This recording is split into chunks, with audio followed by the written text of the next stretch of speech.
जब उंगलियां अलग अलग होती हैं, जब उंगलियां अलग अलग होती हैं तो एक बच्चा भी उस उंगली को मोड़ देता है, लेकिन जब वही उंगलियां मुत्तहद होकर भूसा बन जाती हैं तो दुश्मन का जबड़ा टूट जाया करता है। यह भूसा भी इस्तेमाल करना है बगैर किसके खिलाफ?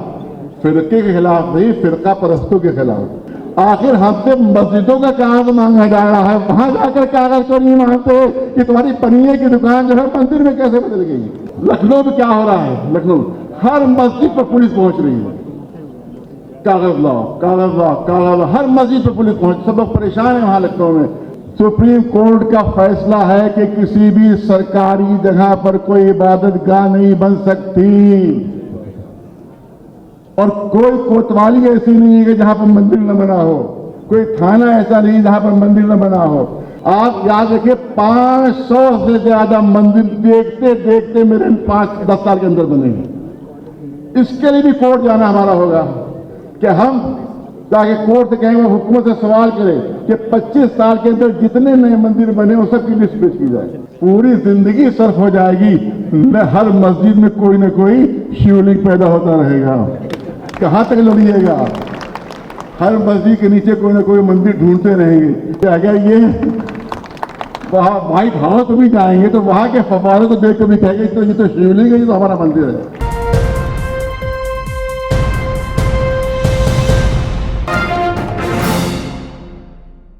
बहुत मुसरत का मकाम है कि तमाम रुकावटों के बावजूद, जबकि मुझे बताया गया कि रात में जलसे की इजाज़त मिली और इससे पहले कोई इजाज़त नहीं थी, और ख़ास तौर से जो इतवार को या छुट्टी के दिन जो जलसे होते हैं वो कामयाब होते हैं, उसमें मजमा ज़्यादा होता है।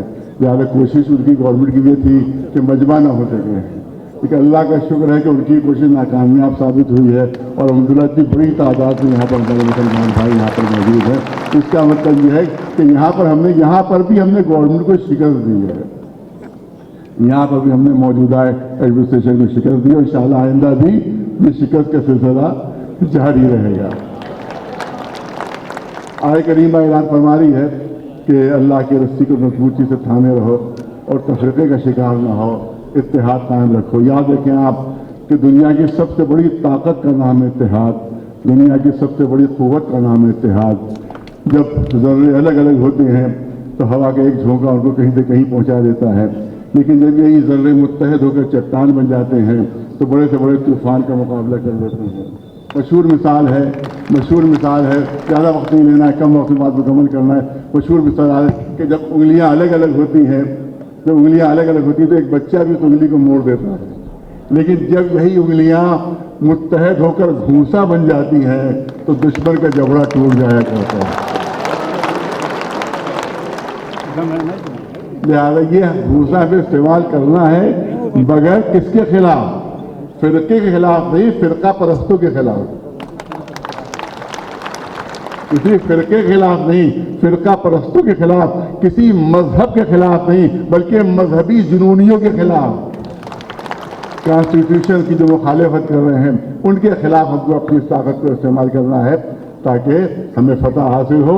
और आप याद रखें कि इकबाल ने कहा है कि निगाह मर्द मोमिन से बदल जाती हैं तकदीरें, निगाह मर्द मोमिन से बदल जाती हैं तकदीरें। जब निगाह मर्द मोमिन से तकदीरें बदल सकती हैं तो हुकूमतें भी बदल सकती हैं,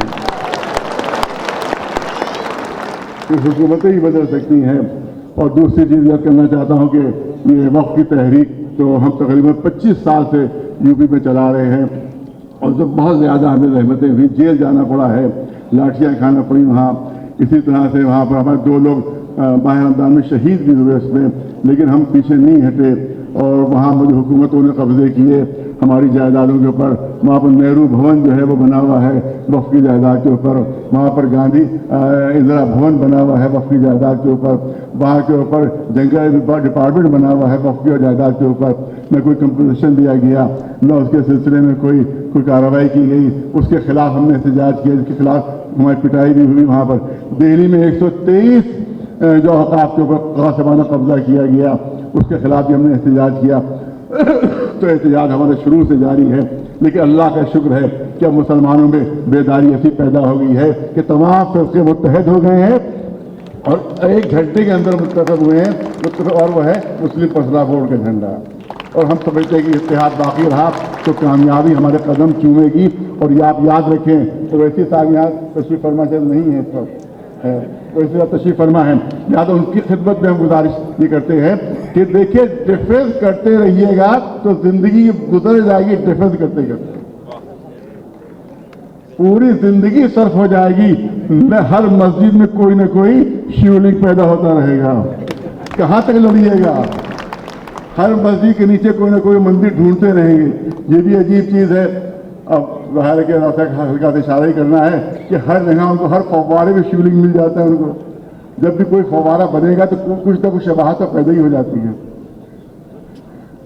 लिहाजा हम तो समझते हैं कि अगर ये वहाँ व्हाइट हाउस भी जाएंगे तो वहां के फव्वारे को देख कर भी कहेंगे तो ये तो शिवलिंग है, ये तो हमारा मंदिर है। ये अजीब मुश्किल है कि साहब हर जगह उनको शिवलिंग दिखाया जाता है, तो कब तक लड़ते रहेंगे, कब तक डिफेंस करते रहेंगे? मैंने कहा मजबूत वकीलों की जरूरत है, मजबूत। सुप्रीम कोर्ट का फैसला है कि किसी भी सरकारी जगह पर कोई इबादत गाह नहीं बन सकती, और कोई कोतवाली ऐसी नहीं है कि जहां पर मंदिर न बना हो, कोई थाना ऐसा नहीं जहां पर मंदिर न बना हो, कोई ऐसी जगह नहीं है सरकारी, कोई अस्पताल ऐसा नहीं है जहां पर मंदिर न बना हो, कोई इस तरह की सरकारी जमीन ऐसी नहीं है कि जहां पर मंदिर न बना हो। उस मंदिर के खिलाफ नहीं जाना है हमें, वरना फौरन फसाद पैदा कर दिया जाएगा। हमें हाई कोर्ट में इसलिए जाना है कि इस मंदिर के बराबर हमें एक मस्जिद की भी जगह दी जाए, एक गुरुद्वारे की जगह पर मिले, और एक किसी हर मजहब के जितने लोग हैं उन सबको वहां पर जगह दी जाए। इसके लिए अगर हमारे वकील तैयार हो तो इंशाल्लाह यहाँ के ऊपर जो आगे है इंशाल्लाह वो पीछे हो जाएंगे। देखिए, जीत का तरीका ही होता है कि बहुत से फ्रंट खोल दिए जाएं, तो जब और फ्रंट खोले जाएंगे तो याद रखिए कि ताकत बढ़ जाएगी। जो आज हमला आवर है वो सब इंशाल्लाह डिफेंसिव हो जाएंगे, अपने को बचाने में वो लग जाएंगे। लिहाजा जिसके लिए मगर पहाड़ जैसी हिम्मत की जरूरत है इसमें, और मैं तो समझता हूँ इसके लिए बेहतरीन मिसाल हमारे वैसी साहब है कि एक टीम पैदा करके उसको इस तरह की लड़ाई लड़ सकते हैं। आप देखिए लखनऊ में क्या हो रहा है, लखनऊ हर मस्जिद पर पुलिस पहुंच रही है, कागज लाओ कागज लाओ कागज लाओ, हर मस्जिद पर पुलिस पहुंच, सब लोग परेशान है वहां लखनऊ में। हर मस्जिद एक अगर आप चूनाकारी करना होती है तो फौरन पुलिस आके रोक देती है, बगैर इजाजत कैसे करो, बगैर इजाजत कैसे करो। आप याद रखिए 500 से ज्यादा मंदिर देखते देखते मेरे 5-10 साल के अंदर बनेंगे। इसके लिए भी कोर्ट जाना हमारा होगा कि हम जाके कोर्ट से कहेंगे, हुकूमत से सवाल करें कि 25 साल के अंदर जितने नए मंदिर बने उन सबकी लिस्ट पेश की जाए, और उसके बाद बताया जाए कि वो किस लिए बने हैं, कैसे बने हैं, किस जमीन पर बने हैं और किसकी इजाजत से बने हैं। मैं मिसाल पेश करना चाहता हूं, बिल्कुल सामने की हमारा एक रास्ता जाता है तारकनूरी करबला, तारकनूरी करबला, उसमें तकरीबन हर हफ्ते 10 दिन बाद हमें गुजरना होता है। मिसाल पेश कर रहा हूं कि सबूत मेरे पास मौजूद है। वहां पर एक आटा दाल चावल बनिए की दुकान थी, बनिए की दुकान थी, 20 साल पहले बनिए की दुकान थी। वो बनिया मक्खियां वहां मारा करता था और कोई खरीदार नहीं हुआ करता था। एक दिन जाकर देखा तो मंदिर बना हुआ है, और मंदिर के ऊपर लाखों श्रद्धालु और लाखों की आमदनी। आखिर हमसे मस्जिदों का कागज मांगा जा रहा है, वहां जाकर कागज को नहीं मांगते कि तुम्हारी पनीर की दुकान जो है मंदिर में कैसे बदल गई। इस सिलसिले में हमें कानूनी फ्रंट खोलना पड़ेंगे, तब कहीं जाकर हमारे पर थोड़ा सा दबाव कम होगा। मतलब डिफेंस ही करते करते पूरी जिंदगी गुजर जाएगी, हर मस्जिद में कोई ना कोई जगह तलाश कर लेंगे ऐसी, और उसके बाद हम उसके लिए लड़ते ही रहेंगे। लिहाजा अगर आप उस पर तो और फ्रंट खोलें ताकि जो हमला आवर है वो खुद डिफेंसिव हो जाए, इसलिए हमारी जरूरत है। इसमें अवैसी साहब की बहुत ज्यादा जरूरत है इसमें कि कानूनी कमेटी तैयार करें जो इस सिलसिले के मुकदमे लड़े, मगर इसमें पहाड़ों से ज्यादा मजबूती की जरूरत है क्योंकि दबाव बहुत ज्यादा आएगा। और इंशाल्लाह ये फ्रंट अगर आगे बढ़ा तो इंशाल्लाह हमें कामयाबी मिल जाएगी, और कामयाबी मिलकर रहे इंशाल्लाह। आप तवज्जो रखें जो करना चाहता हूं। आप देखें कि हमारे यहाँ कहा गया कि ये गरीबों की मदद होगी, हम इसलिए वक्फ ले रहे हैं। फिर उस हिसाब से मैं गुजारिश कर रहा हूँ कि हमारे के 2 बहुत बड़े वक्फ हैं। शिया वक्फ, हुसैनाबाद ट्रस्ट का वक्फ बहुत बड़ा, करोड़ों, बड़ा इमामबाड़ा उसी में है, आसिफ इमामबाड़ा उसमें है, छोटा इमामबाड़ा उसी में है, वो वक्फ है और डीएम के अंडर में है, डीएम के अंडर में, जिसपे 18 करोड़ सालाना की आमदनी है। शिया का 18 करोड़ सालाना की आमदनी है, उसका चेयरमैन जो है वो डीएम है, उसका सेक्रेटरी एडीएम है। एक पैसा आज तक गरीबों पर तो खर्च नहीं हुआ उसमें, एक पैसा डीएम के अंडर में वक्फ है, 24 साल से उसके अंडर में एक पैसा गरीबों पर खर्च नहीं हुआ है, तो उनकी अय्याशियों पर, बदमाशियों पर खर्च हो रहा। और सुनिए, जिस तरह से मैं वैसे साहब को फिर खिताब कर रहा हूं कि जिस तरह से बिग बेन की घड़ी है लंदन में, उसी बिग बेन कंपनी की घड़ी वहां जो लखनऊ में घंटा घर है उसमें लगाई गई थी।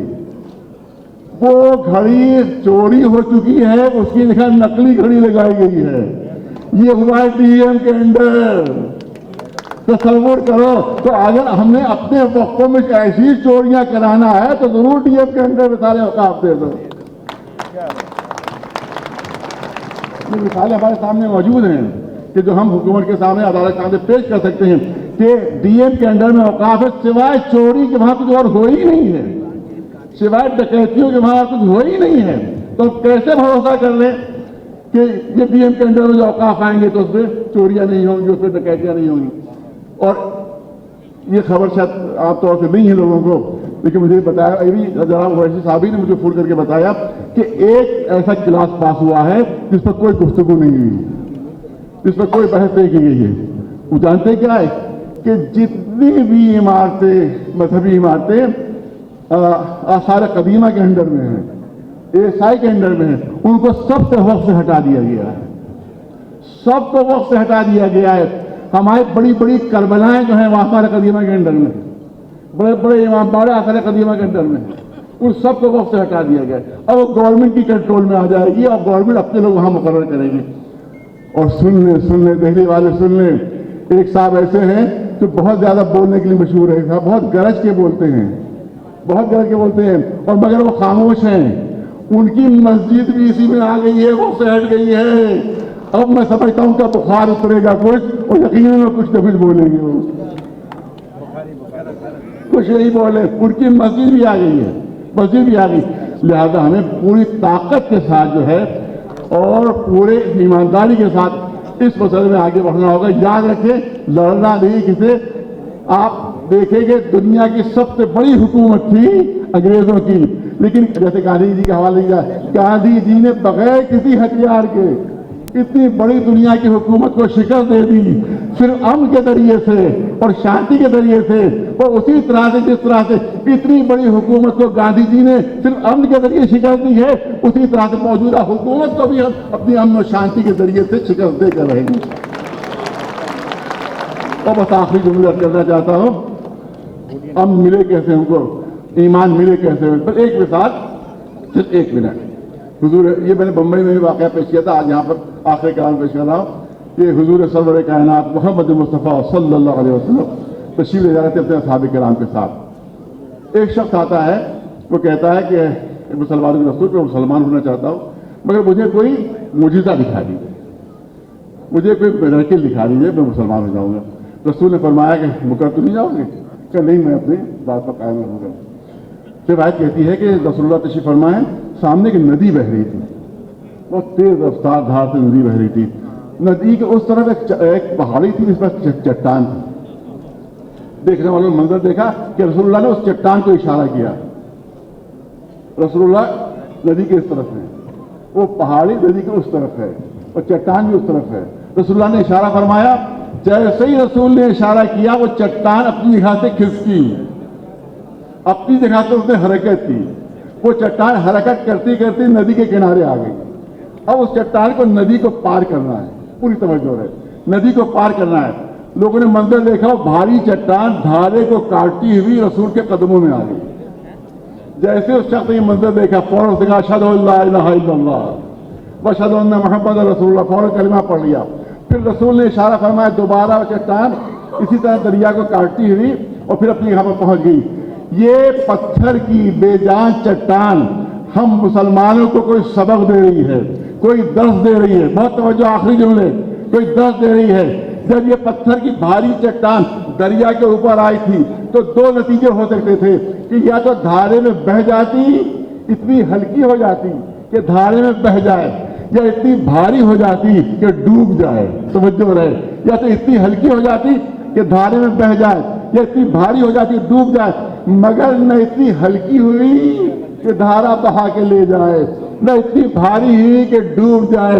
इस पत्थर की चट्टान ने हमें सबक दिया है कि अगर रसूलुल्लाह के इशारों पर चलोगे तो न कोई तूफान तुम्हें बहा कर ले जा सकता है, न कभी तुम गर्क हो सकते हो, मगर ये कि सही मोमिन सच्चे मानो बन जाओ, इंशाअल्लाह कामयाबी तुम्हारी होगी।